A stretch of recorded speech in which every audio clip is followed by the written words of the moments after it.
ओम शांति। 16 मई 2025 बाबा का साकार मुरली। मीठे बच्चे, तुम्हारा लव एक बाप से है, क्योंकि तुम्हें बेहद का वर्षा मिलता है। तुम प्यार से करते हो मेरा बाबा। प्रश्न, किसी भी देहधारी मन बोल की भेंट बाप से नहीं की जा सकती है, क्यों? उत्तर, क्योंकि बाप एक एक बोल महावाक्य है। जिन महावाक्यों को सुनने वाले महान यथार्थ पुरुषोत्तम बन जाते हैं, बाप के महावाक्य गुल गुल फूल बना देते हैं। मनुष्य के बोल महावाक्य नहीं, उनसे तो और ही नीचे गिरते आए हैं। गीत बदल जाए दुनिया, बदल जाए दुनिया। ओम शांति। गीत की पहली लाइन में कुछ अर्थ है, बाकी सारा गीत कोई काम का नहीं है। जैसे गीत में भगवानुवाच मन मना भव मध्या जीव भव, यह अक्षर ठीक है, इसको कहा जाता है आटे में नमक। अब भगवान किसको कहा जाता है, यह तो बच्चे अच्छी रीति जान गए हैं। भगवान शिव बाबा को कहा जाता है। शिव बाबा आकर शिवालय रचते हैं। आते कहाँ हैं? वैशाल्य में। खुद आकर कहते हैं, हे मीठे मीठे लाडले शिकिलधे रूहानी बच्चों, सुनती हो आत्मा है ना? जानते हो हम आत्मा अविनाशी हैं, यह देह विनाशी है।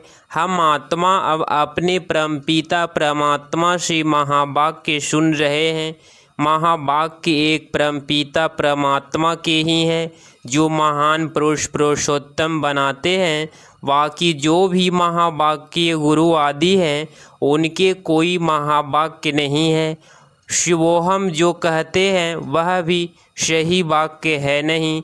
अभी तुम बाप से महावाक्य सुनकर गुल गुल बनते हो। कांटे और फूल में कितना फ़र्क है, अभी तुम बच्चे जानते हो। हमको कोई मनुष्य नहीं सुनाते हैं।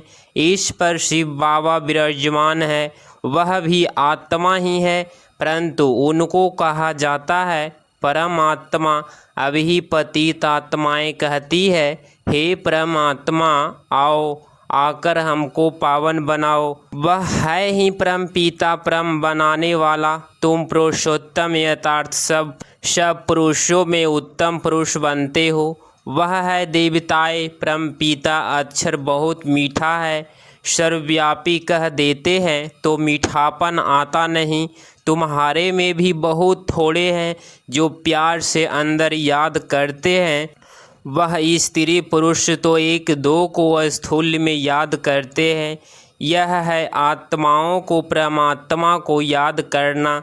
बहुत प्यार से भक्ति मार्ग में इतना प्यार से पूजा नहीं कर सकते, वह लभ नहीं रहता। जानते ही नहीं तो लभ कैसे हो? अभी तुम बच्चों का बहुत लभ है।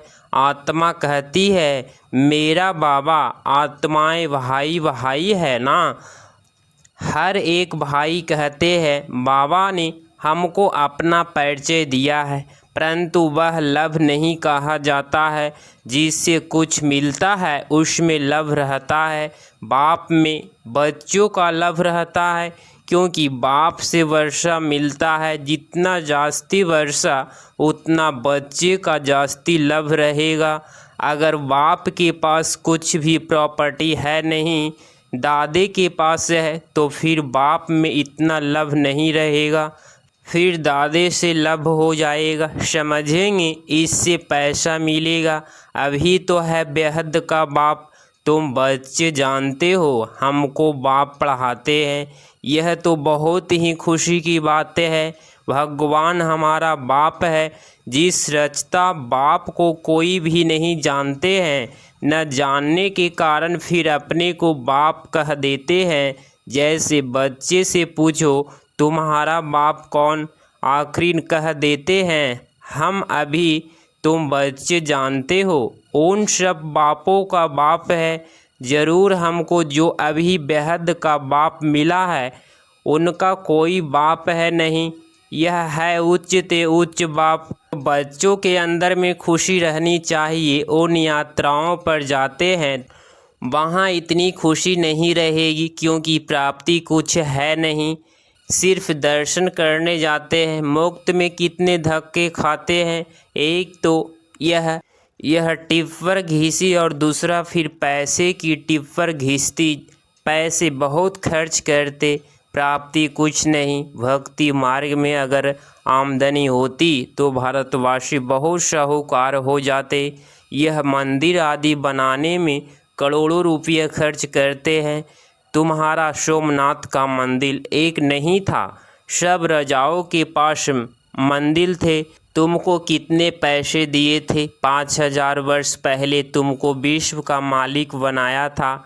एक बाप ही ऐसे कहते हैं, आज से 5000 वर्ष पहले तुमको राजयोग सिखाकर ऐसे बनाया था, अभी तुम क्या बन गए हो? बुद्धि में आना चाहिए ना। हम कितना उच्च थे, पुण्य जन्म लेते लेते एकदम पट आकर पड़े हैं, कौड़ी मिसल बन पड़े हैं।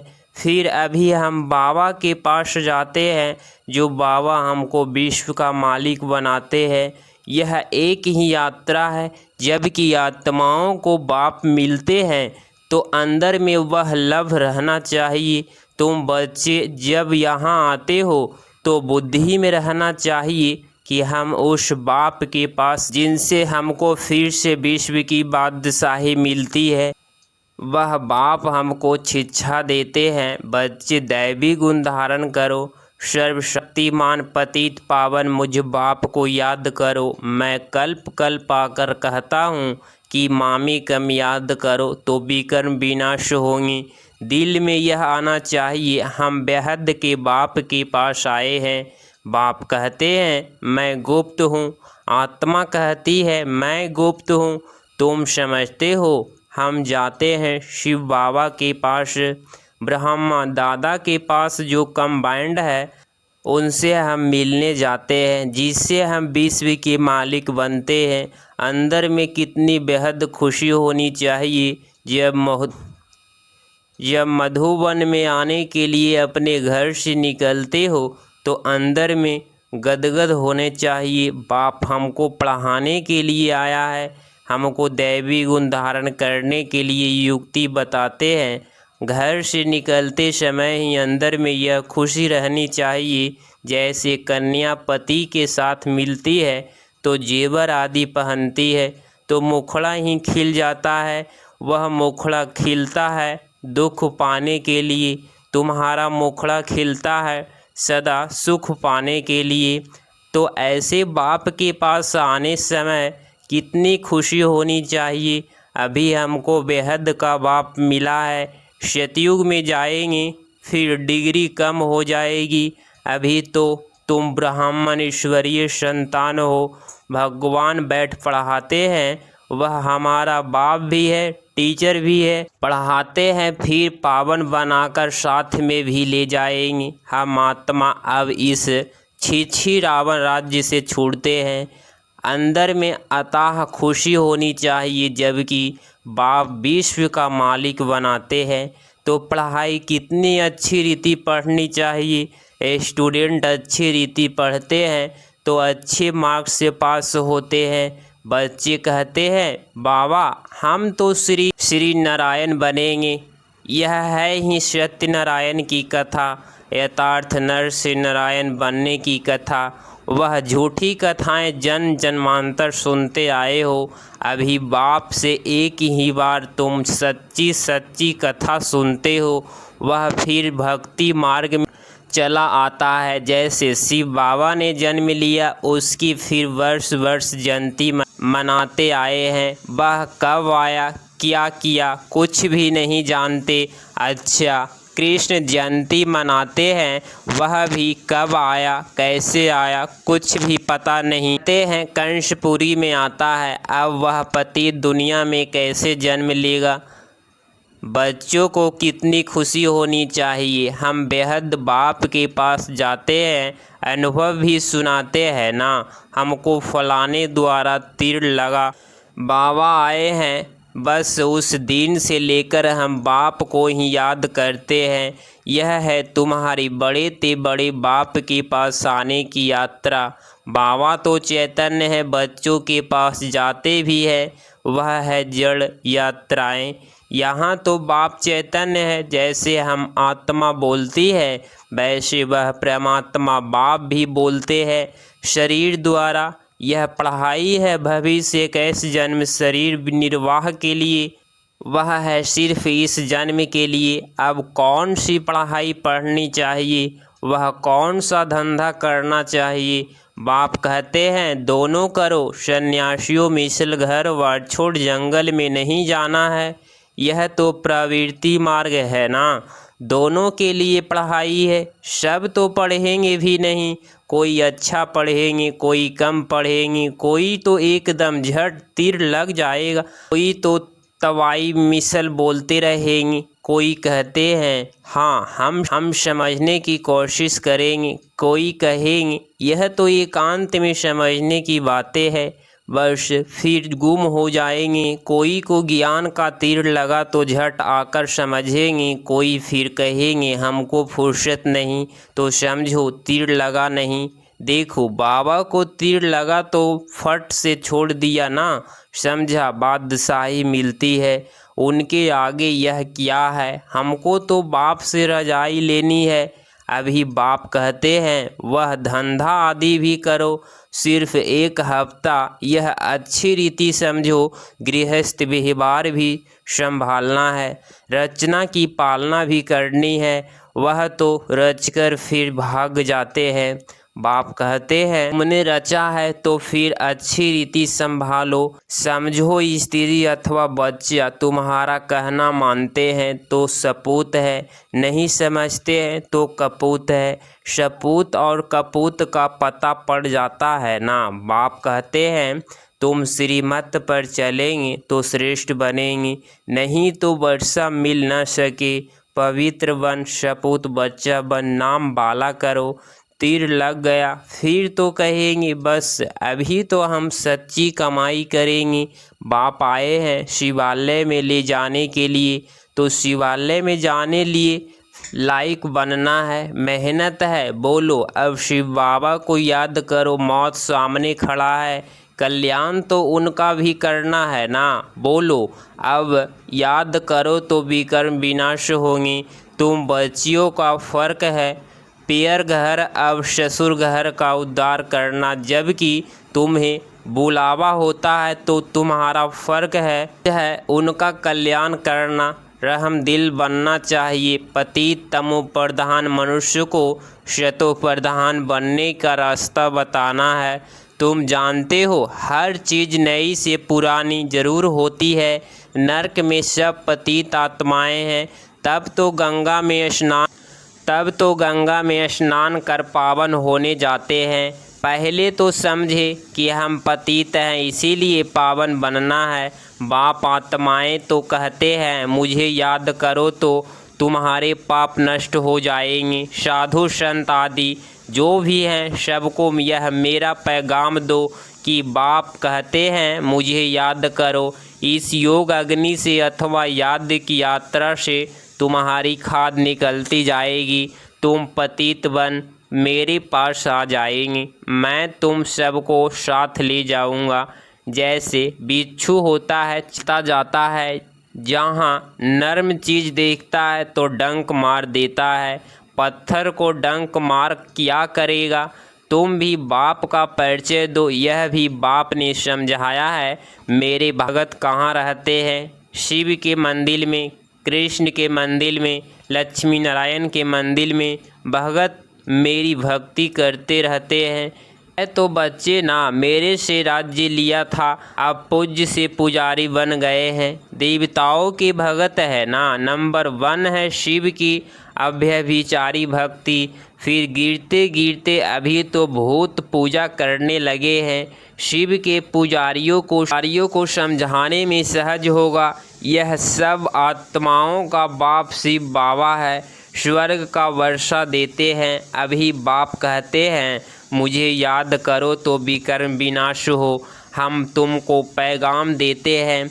अब बाप कहते हैं, पतित पावन ज्ञान का सागर मैं हूँ, ज्ञान भी सुना रहा हूँ, पावन बनने के लिए योग्य भी आ रहा हूँ, ब्रह्मा तन से मैसेज दे रहा हूँ, मुझे याद करो, अपने 84 जन्मों को याद करो।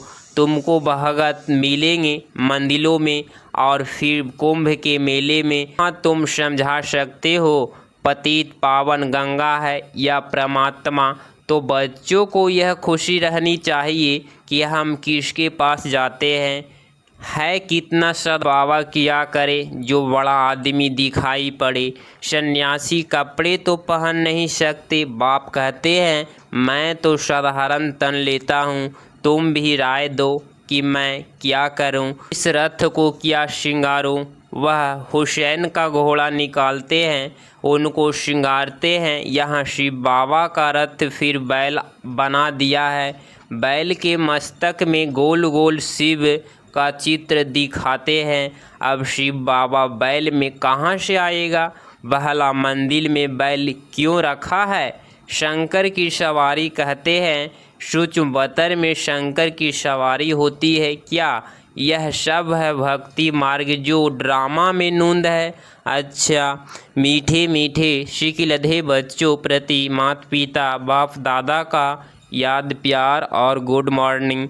रूहानी बाप की रूहानी बच्चों को नमस्ते नमस्ते। धारणा के लिए मुख्य सार पॉइंट नंबर फर्स्ट, अपने आप से प्रतिज्ञा करनी है कि अभी हम सच्ची कमाई करेंगे, स्वयं को शिवालय में चलने के लायक बनाएंगे, बच्चा बनकर श्रीमत पर चलकर बाप का नाम बाला करेंगे। पॉइंट नंबर 2, रहमदिल बन तमो प्रधान मनुष्यों को शतो प्रधान बनाना है, सबका कल्याण करना है, मौत के पहले सबको बाप की याद दिलानी है। 16 मई 2025 का वरदान, हर मनुष्य आत्मा को अपने तीनों कालों का दर्शन कराने वाले दिव्य दर्पण भव।